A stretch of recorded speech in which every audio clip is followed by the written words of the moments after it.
vos deixo e a minha paz eu vos dou, assim diz o Senhor. Amém? Irmão, todos estão de pé, abra a sua Bíblia. Hoje eu quero falar de uma personagem. E no livro do Evangelho de Mateus,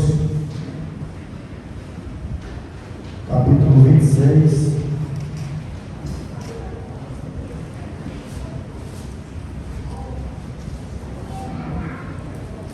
glória a Deus, Mateus 26, nós vamos ler aí o versículo 1 até o 5, depois nós vamos parar no versículo 14,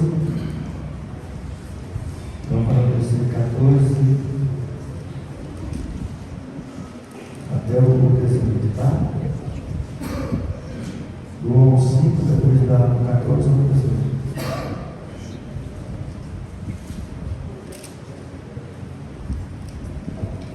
Quem não tiver Bíblia pode olhar aqui, tá? Pode acompanhar aqui no canal. Eu quero que vocês meditem, tá? Esse texto e ver se nós enquadramos também, né? Nesse texto.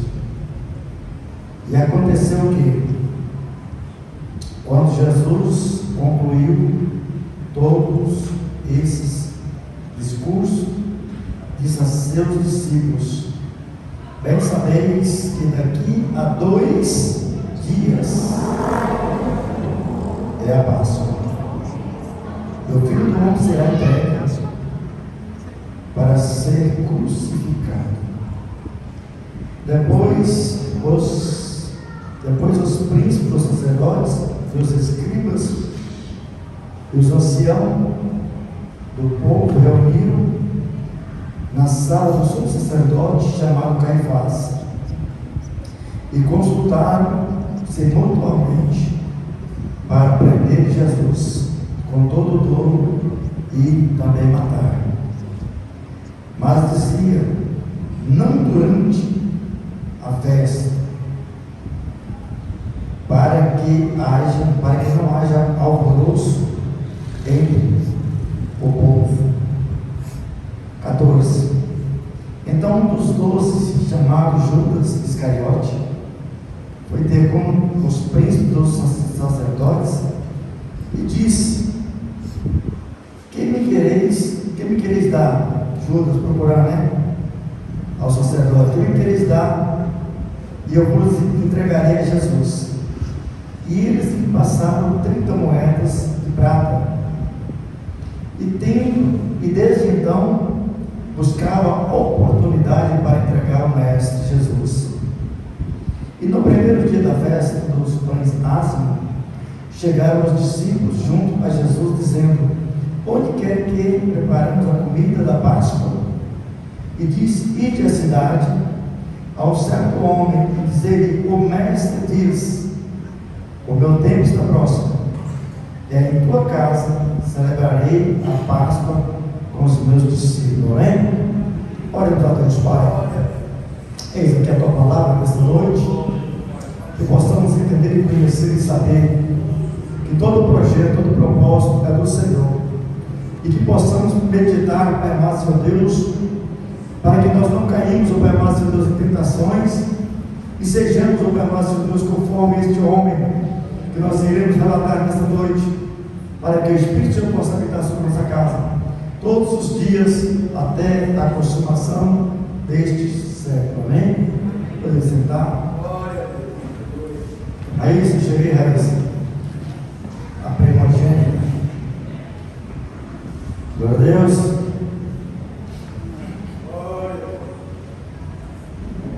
O salmista diz que todos aqueles que têm fôlego choram.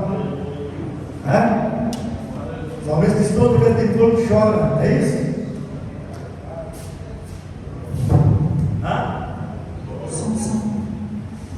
Louve ao Senhor. Amém? Nós falamos, mas isso acontece porque está, viu? Nós precisamos adorar o Senhor, irmãos. Quando nós adoramos o Pai em espírito e verdade, Ele falar aos nossos corações.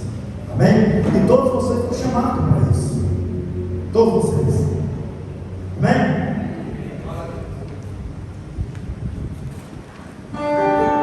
Aleluia!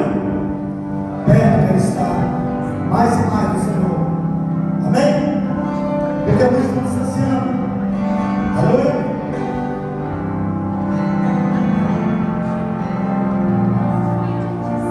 Perto quer estar,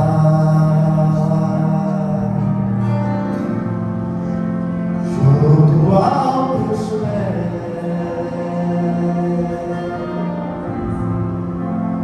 pois prazer maior não há que me render te adorar. Aleluia! Tudo que há em mim, quero completar, Senhor. Quero te ofertar,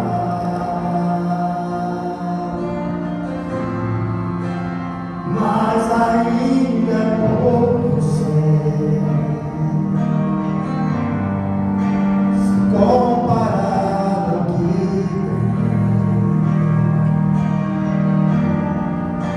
não sou apenas servo, teu amigo me tornei.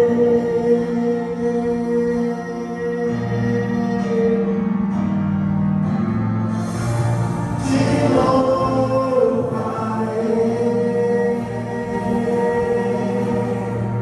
não importa as circunstâncias, adorarei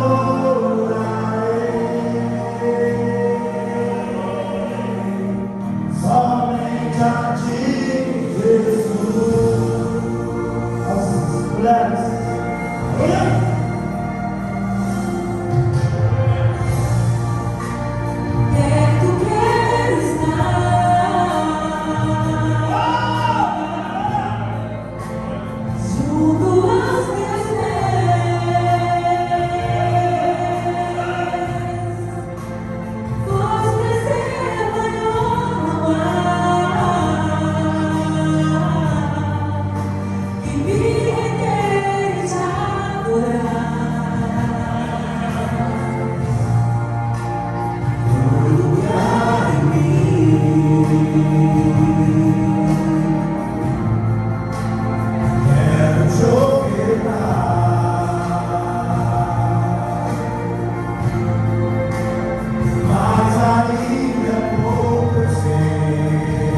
nós hoje é que, para Deus, nós não queremos fazer. Eu estou falando porque, quando eu servi ao mundo, eu saía de casa, perambulava pelas ruas, de manhã no domingo, nós tínhamos um grupo que cantava no boteco, saía de manhã, chegava em casa meia-noite, 8 horas da manhã no domingo. Teve um concurso aqui na região leste, aqui no final, tinha 22 candidatos, eu consegui tirar em segundo lugar. Agora, quando você vai cantar para Deus, você não quer cantar para Deus, você não quer adorar a Deus. Às vezes, para o mundo você faz tudo que pode, mas para Deus você não quer fazer. Há uma dificuldade, porque Deus te deu o louvor para que você adore a Ele. Não é para o homem, é para Deus. E quando você adora o Senhor, Ele te recompensará. Amém?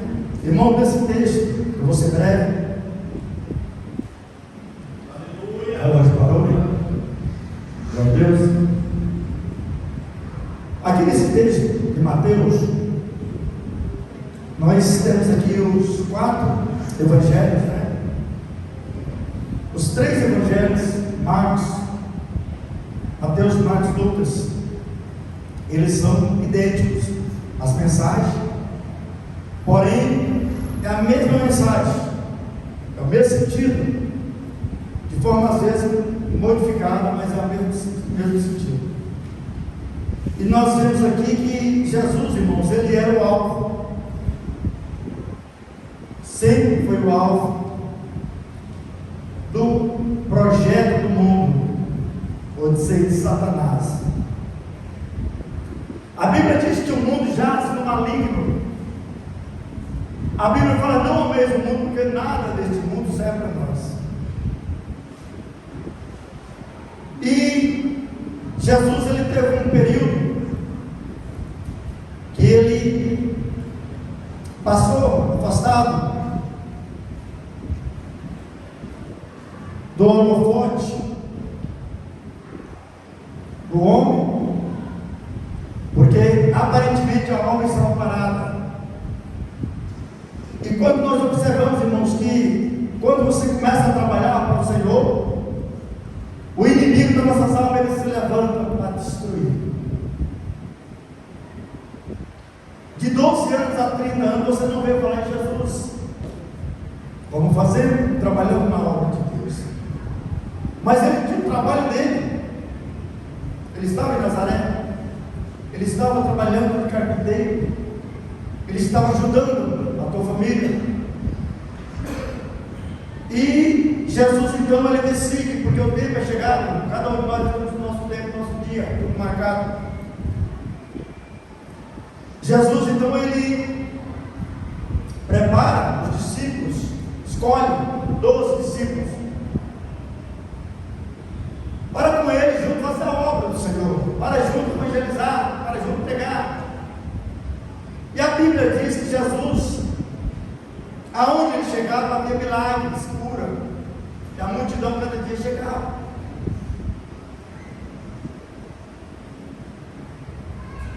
E Jesus sabia que não ia ser fácil para ele. Ele estava trabalhando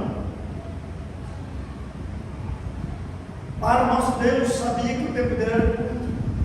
Imagina você saber que daqui 3 anos, 3 anos e meio, você vai ser morto, vai morrer. Como você ficaria atualmente? O que você sentiria? Qual a pressão que você ia fazer para Deus? Ou você deixaria de fazer para Deus? E Jesus escolhe com os discípulos. Todos conhecem a história de Cristo. Aleluia. Todos vocês conhecem a mensagem de Cristo. E ele tinha por obrigação de sempre reunir os discípulos e ali participar da ceia. Ele chamava-se o memorial vivo de Cristo, para eles estar lembrando sobre o corpo e sobre o sangue de Cristo. E nós então começamos quando nós lemos aqui esse texto, diz que quando Jesus reuniu com seus discípulos, os soldados romanos, Caifás, sacerdote, ele já estava preparado para pegar Jesus. Ele caçava oportunidade para prender e matar Jesus, porque Jesus estava tirando, resgatando o povo da escravidão. Jesus estava libertando aquele povo que ia ser totalmente ligado ao inferno. E Jesus, a função dele era essa: tirar o povo do pecado, tirar o povo do mundo e trazer a existência da salvação. E isso nós precisamos. Muitos chegavam doentes, era curado. Muitos chegavam com fome, era saciado. Todo tipo de enfermidade acontecia. A viúva de Naim foi enterrar seu único filho que tinha como herança. E quando Jesus chega diante dele, a mulher chora, ele pergunta: por que está chorando? Falou: é meu filho que morreu. Ele toca no caixão e aquele jovem ressuscita. E aquele povo via os milagres acontecer, acompanhava Jesus. Mas eu não sabia que ia ser por pouco tempo. E a multidão era grande. Irmão, quem estuda a história de Jesus, eu falo: irmão, estuda a história de Jesus. Segue Jesus Cristo, irmãos, Ele é o único. Não sai nem para a esquerda nem para a direita, não. Segue Cristo. Ele é a minha fonte, é a sua fonte. Ele escolheu 12 discípulos. Poderiam ser os melhores. Mas em nosso meio, irmão, nós observamos que dentro da igreja existem pessoas que estão dentro da igreja, que está dentro da igreja, mas está maquinando atualmente coisas contra a igreja do Senhor. E Jesus então ele reúne os irmãos e fala: olha, daqui 2 dias haverá 2 dias. Aí o povo vai ficar pensando, né? Aí os sacerdotes, a cúpula ali, estavam maquinando como ia fazer para pegar Jesus. E eles falaram assim: olha, nós não vamos pegar ele, escuta bem, nós não vamos pegar Jesus na festa da Páscoa, que é uma festa religiosa, que todos respeitavam, mesmo todo mundo respeitava aquela festa. E Jesus sabia que ia realmente ser pego. Mas quando Jesus reúne os discípulos, ele fala com todo aquele povo, né, que olha, eu vou brevemente, daqui a alguns dias eu vou ser tomado para ser morto. O que é isso, mestre? Jamais. Você não vai, não, eu vou com você. Aonde você for, eu vou. E Jesus falou assim: olha, só que tem um de vocês aqui, são os 12. Tem um de vocês aqui que vão me trair. E um procurava os pés: Rabi, sou eu. Jesus calava: sou eu, Senhor. Sou eu, Senhor. Porque, irmão, a Bíblia fala que o coração do homem ninguém conhece, somente Deus. Então eles tinham essa dúvida no teu coração: sou eu, Senhor.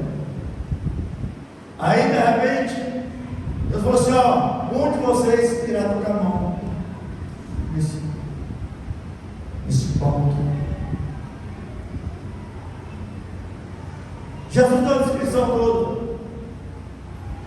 E Judas então vira e fala assim: sou eu, mestre. Jesus, você diz. Afirmativa. E quando eles reúnem, Jesus acostumava toda ceia, quando acabava de ceiar, ele subia para o monte dos discípulos. e para Jesus. Porque lá, onde ele recebia refrigério do alto celestial, mas acontece que quando Judas vai lá no inferno, lá no sacerdote, e fala assim: o que eu vou ganhar para entregar meu mestre? Ele falou assim: o que você quer? Antes de mais nada, ele já era um trapaceiro, ele era o tesoureiro dos discípulos, e o alforje ficava com ele, e ele roubava o dinheiro. Quando eles iam fazer a contagem do dinheiro, ele faltava dinheiro, ele só roubava o dinheiro. Ele era trapaceiro. Jesus sabia, mas Jesus não queria fazer nada, porque tinha que acontecer aquilo ali, irmãos. Então muitas coisas na nossa vida tem que acontecer. Só que eu espero, irmão, que nós não façamos, não aconteça coisas de piores para nós perder a salvação. E aí o sumo sacerdote falou assim: olha, eu vou dar 30 moedas de pratas. Ele ficou feliz. 30 moedas de prata hoje, traduzindo para os dias atuais, dá 3 mil e poucos reais, não é 3.500 reais. Já pensou se vendeu o seu mestre por 3 mil reais? Já imaginou? Mas por que ele vendeu? O diabo estava trabalhando na vida dele. Ele estava andando com Jesus, vivendo com os irmãos da igreja. Porém, ele estava traçando coisas contra o mestre, irmãos. Ele estava trabalhando contra a igreja estava crescendo. E nesse momento, você imagina, acaba de cear, Jesus só falta um, acontece um. Jesus sabia, mas os outros não sabiam. E Jesus sobe para o Getsemane. E quando ele chega lá, ele sabe que está faltando, porque ele sabia quem que ficou para trás para poder armar o laço. E naquele período eles tinham por costume dar um beijo no rosto, o ósculo santo que eles falam. Só que esse ósculo santo, hoje, para a atualidade, é a abominação, porque foi com um beijo no rosto que Jesus foi traído. E como os judeus ele é muito parecido, eles são muito parecidos, eles não sabiam definir quem que era Jesus daquele povo.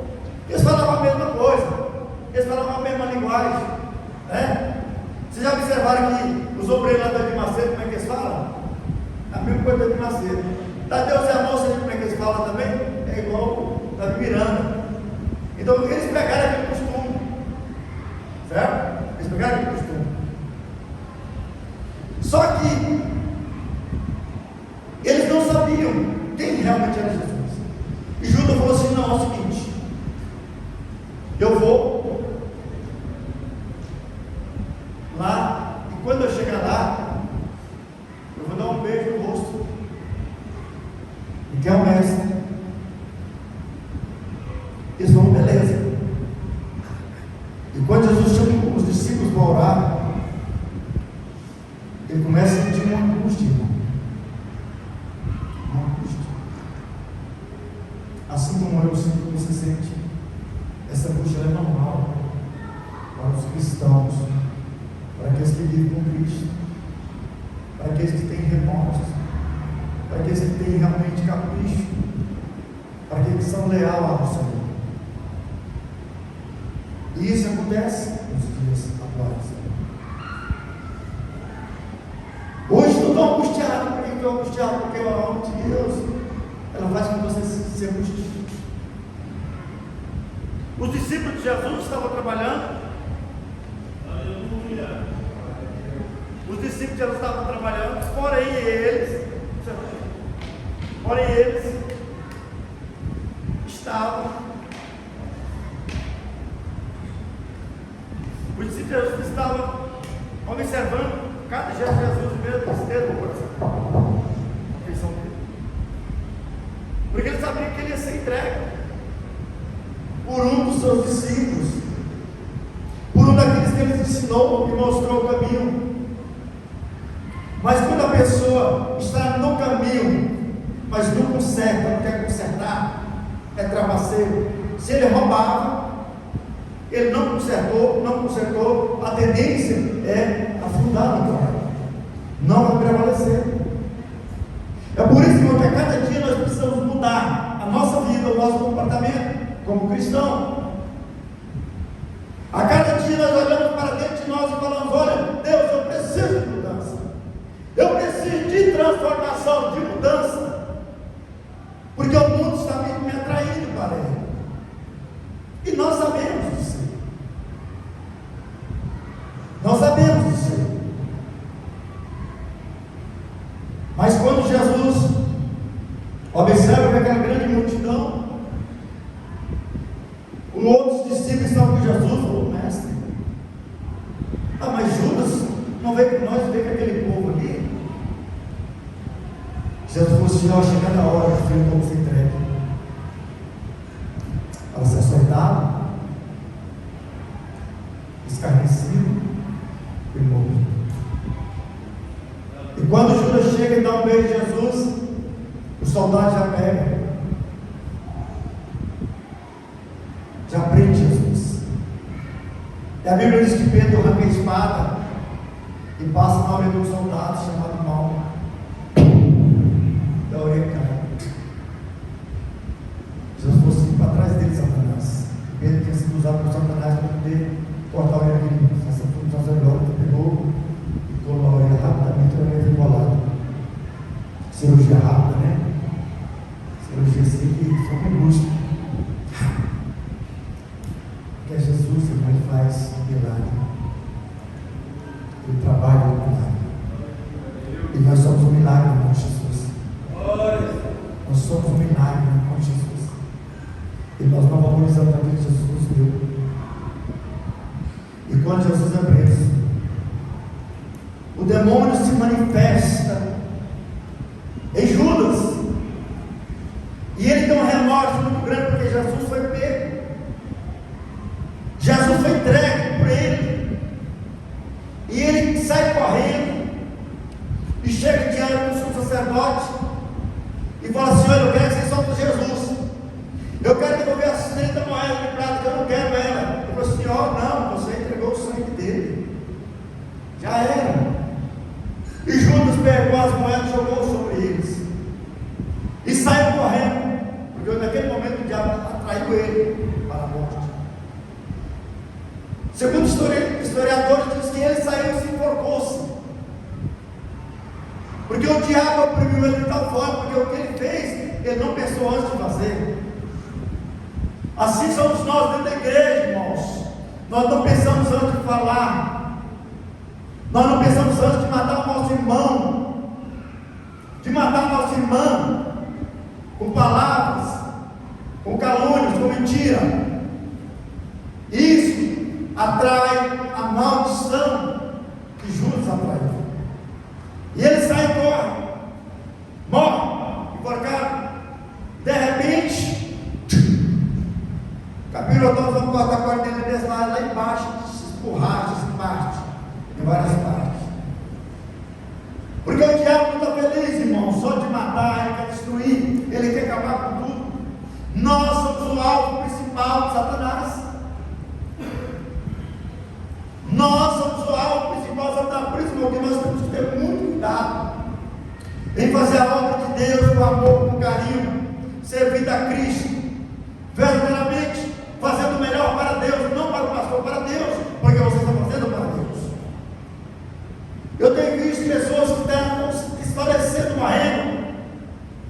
Duas pessoas profetas que pregaram aqui nessa igreja, usaram na mão de Deus. Uma delas separou do marido, largou a família, arrumou um rapaz. Os filhos estão perdidos no mundo.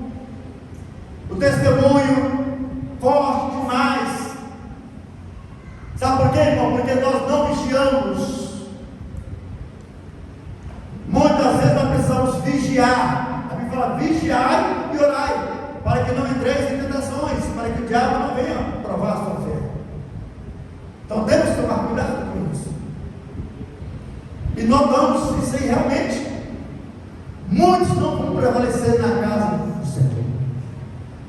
Muitos não vão prevalecer na casa de Cristo. Sabe por quê? Porque usa de falsidade, usa de trapacear, usa de mentir na casa do Senhor.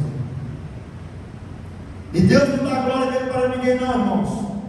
A glória dele é para ele. Satanás quis, Deus lançou para baixo, condição pagada, e tem feito essa bagunça contínua. E sabemos que ele titularizou essa terra como lugar dele, sabia? Ele chega diante de Jesus e fala assim: mestre, Jesus, eu sei que tu é filho de Deus. Se tu prostrar e me adorar, eu te darei toda essa terra que você está vendo aqui, ó, que teu pai me deu com herança. Agora essa terra, ela vai permanecer? A Bíblia fala que não vai ficar nem raiz nem ramo, que será tudo destruído, irmão. Então, por quê? As pessoas querem ganhar o mundo e perder a salvação. A Bíblia revela também, irmãos, que o dinheiro, o amor ao dinheiro, é a raiz de todos os males. Infelizmente, os cristãos hoje em dia, eles estão habituados em cifras, em dinheiro, em ganhar, em ter. Mas não lembra que Cristo, Ele está próximo a mim, você não vai ter nada para levar. Grandes e grandes homens morreram, bilionário, e não levou um centavo. E olha que até na sepultura arrancaram a cueca dele. Sabe por quê? Porque daqui nós não levamos nada, irmãos. E nós temos que saber que temos que amar o nosso irmão, unir as nossas forças diante do Senhor, permanecer nele, e saber que a Bíblia, irmãos, olha, veja bem, não é o pastor, é a Bíblia. A Bíblia é a busca de salvação. Se você ler Bíblia, se você comer Bíblia, você vai ver que você está errado. Porque quando o Espírito Santo de Deus habita sobre minha vida, algo que eu fazer de errado, o Espírito Santo de Deus vai me condenar. É abominação. Ele não aceita. Aí você retrói, faz, aí você deixa de fazer. Mas aqueles que cometem o pecado, quando falam pecado, todo mundo fica só no pé, não é no pé, irmão, tudo. Se você for ver lá em casa, vai falar sobre as obras da carne, obras, coisas, né? E fruto do Espírito. Depois você vê lá em casa. Sabe por quê? Porque nós temos que ter fruto, irmãos, diante de Deus. Nós temos que ter realmente algo que vai levar para a glória de Deus. Então vamos fazer para Deus. A Santa Ceia é o memorial vivo, com lembrança de Cristo, tá? A cada mês nós estamos afirmando que estamos preparados. Se o Senhor voltar hoje, nós vamos tomar essa ceia aqui e vamos partir para a glória. Aquele que come na minha carne e bebe do meu sangue terá parte em mim. Mas aquele que não come e não bebe, não terá parte em mim. Mas para que você participe da Santa Ceia, você tem que ser batizado. Você tem que estar com a vida sobre o altar de Deus. Certo? A vida no altar de Deus. Porque essa ceia não é brincadeira, Deus. Ela não é do pastor, ela é do Senhor. Se alguém falar assim, pastor, você vai beber meu céu? Eu falei, não vou beber. Sabe por quê? Porque ela não é minha, do Senhor. Aquele que come e bebe indignamente, come e bebe para a sua própria morte. Não desceria do corpo do Senhor. Então, irmão, nós não valorizamos pessoas que nem nasceram bem. As pessoas valorizam todas essas coisas, festinhas e tudo mais, mas não participam assim do Senhor. Aí você fala assim, será que ele está servindo a Cristo? Será que ele tem um amor ao Senhor? Será que ele participa do Senhor, das coisas de Deus? A Bíblia aqui, não vamos ler, vai falar que há muitos fracos doentes que até já adoram. Aí ele fala assim, olha, se eu for julgar se eu mesmo, eu estou em pecado. vou julgar não, vou comer.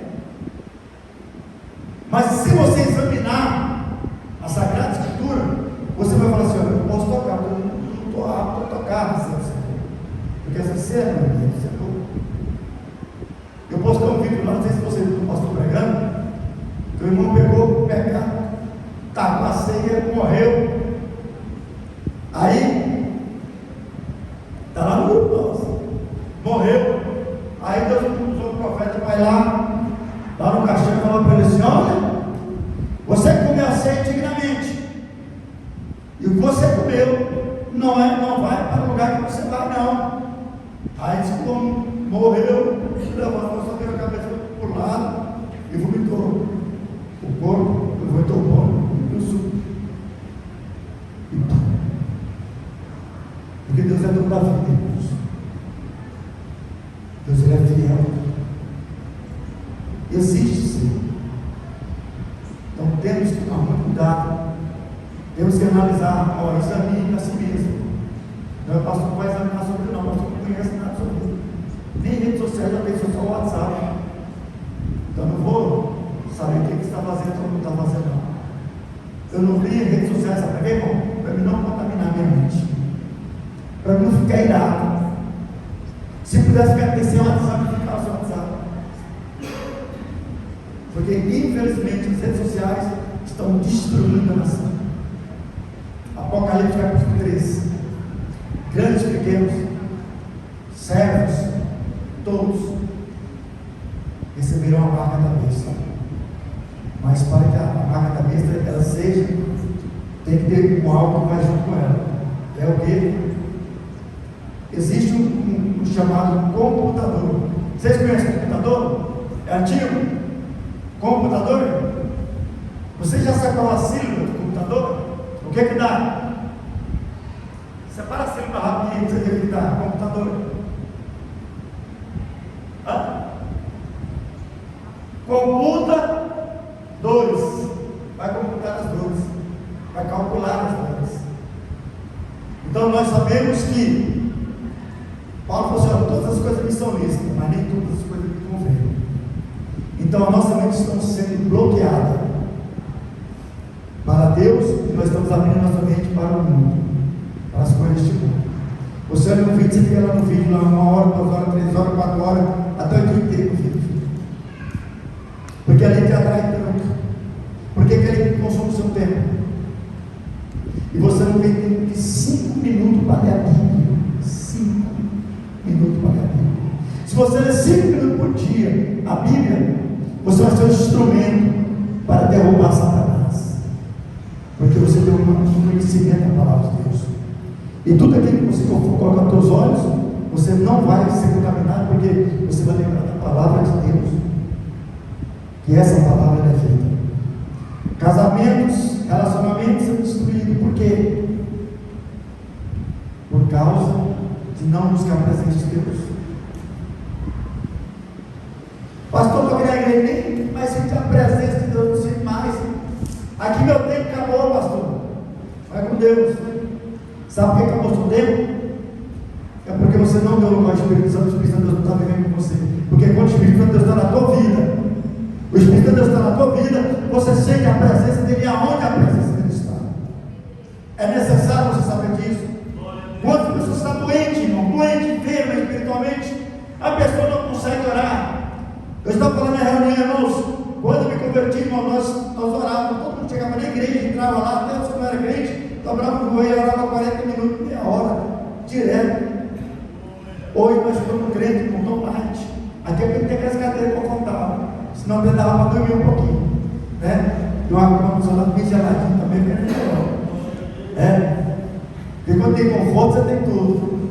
Mas o maior conforto, irmão, não vai ser aqui, vai ser no céu. Nós estamos vendo esse calor que está acontecendo. Sabe por que está acontecendo? É porque a vinda de Cristo está próxima. A vinda de Cristo está próxima. E nós cristãos estamos distanciando a presença de Deus. E nós não sentimos mais a graça dele. Nós não sentimos mais a presença dele. Sabe por quê? Porque nós não estamos ligados na videira que é Cristo. Nós não estamos ligados na videira que é Cristo. E Cristo, ele é vida. Ele traz vida.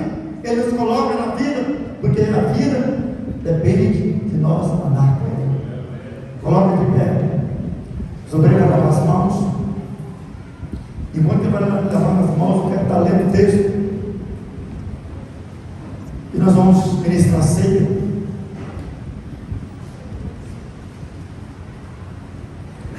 Abra a sua Bíblia em 1 Coríntios, capítulo 11.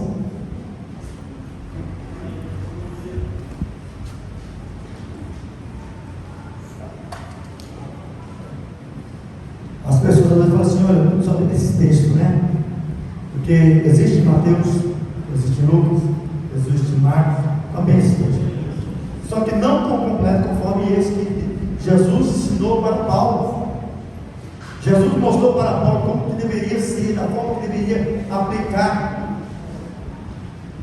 a Santa Ceia do Senhor. 1 Coríntios capítulo 11, versículo 23 a seguir, tá? Podemos ler? Porque eu recebi do Senhor o que também vos ensinei, que o Senhor Jesus, na noite que foi traído, tomou o pão, e tendo dado graça, partiu e disse: tomai, comei, isto é o meu corpo, que é partido por vocês. Fazei isto em memória de mim. Semelhantemente também, depois de cear, tomou o cálice, dizendo: este cálice é o Novo Testamento no meu sangue. Fazei isto todas as vezes em que beberdes, em memória de mim. Porque todas as vezes em que comerdes este pão e beberdes este cálice, anunciai a morte do Senhor até que Ele venha. Portanto, qualquer que comer este pão ou beber o cálice do Senhor indignamente, será culpado do corpo e do sangue do Senhor. Observa bem. Examine-se, pois, o pastor. Isso mesmo? Está ok? Examine-se, pois, o homem a si mesmo. Você mesmo vai examinar a sua vida. E assim coma deste pão e beba deste cálice. Porque o que come e bebe indignamente, come e bebe para a sua própria condenação, não discernindo o corpo do Cristo. Por causa disso, irmãos, há entre vocês muitos fracos e doentes, e até uns que já dormem. Porque se nós julgássemos nós mesmos, não seríamos julgados. Mas quando somos julgados, somos repreendidos pelo Senhor, para não sermos condenados conforme o mundo vai ser condenado. Portanto, meus irmãos, quando vos ajudais para comer, esperais uns pelos outros. Mas se algum de vocês tiver fome, come em casa, para que não vos ajunteis para a condenação. Quantas demais coisas eu vou ordenar a vocês lá naquele grande dia, lá na mansão celestial. Aí o Senhor vai nos dar a ordem da ceia e que nós vamos participar com o Senhor. Amém? Vamos orar? Apresentando o pão e o suco. É simplesmente o suco e simplesmente o pão. Só que este pão e o suco, ele é apresentado e consagrado ao Senhor. No mundo espiritual ele é transformado na partícula do corpo de Cristo e no sangue de Cristo. Amém? Após a oração, os irmãos que não for ceiar, pode sentar, vai ficar em pé só se for ceiar, tá bom?